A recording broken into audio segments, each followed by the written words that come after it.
যখন তোমার প্রিয় বান্ধবী বারবার নতুন বয়ফ্রেন্ড বদলায়। হাই। হায়, এটা আবার কত নম্বর যেন? ও কি কখনো তোমার কাছে আমার কথা বলেছে? আরে, প্রতিদিন বলে ওর মুখে শুধু তোমারই প্রশংসা। আমি তো শুনে শুনে ক্লান্ত হয়ে গেছি। তাই নাকি? ও আমাকে কি নামে ডাকে? কি নামে? ও তো সব সময় তোমাকে বাবু সোনা বলে ডাকে। শুনলেই বোঝা যায় ও সিরিয়াস। কোন মেয়ে এমন লম্বা আর হ্যান্ডসাম ছেলেকে পছন্দ করবে না বলো?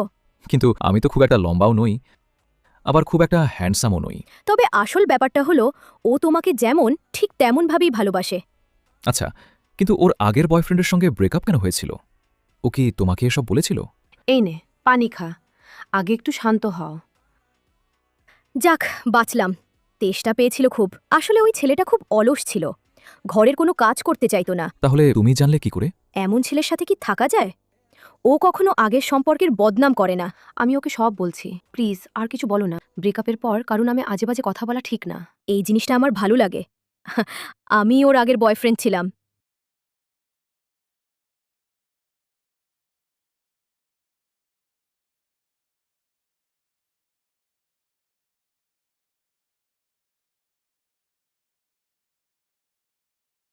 তুই সত্যিই অনেক ভালো।